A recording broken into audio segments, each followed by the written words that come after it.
zay ny makasika an'iny fa lehibe na masovo misa efatra masovo vahiny no nifanesina natitra ny dika mitovy amin'ny taratasy manindry azy ireo masovon'ny fireneny eto Madagasikara ho an'ny lehiben'ny diplomasia malagasy nitolakandro teo ny andindiny vaovao etra ndao ratsika.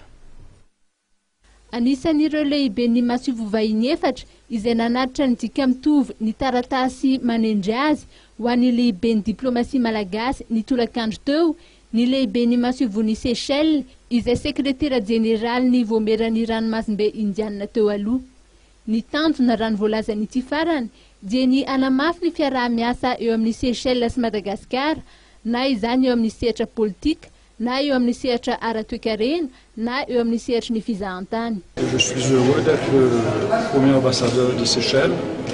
Je ne suis pas basé à Antananarivo, mais je serai basé aux Seychelles, donc ambassadeur non résident.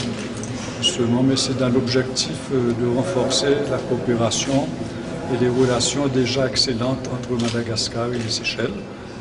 Et nous avons certainement la possibilité de mettre en place des mécanismes, des instruments pour cadrer ces relations afin de les concrétiser dans plusieurs secteurs d'activité. Zava-dehibe ho ity farany ny fisian'ny fitonina indray eto Madagasikara mba iverenan'ny fanampiana iraisam-pirenena ary mandalo amin'ny fifidianana izany ho iatran'ny ity farany. Ankoatry ny lehiben'ny masovon'ny Seychelles dia fantatra fa nanatitra ny dika mitovy ny taratasy manindry azy ihany koa ny lehiben'ny masovon'ny Royaume-Uni, ny Inde sy ny Japon.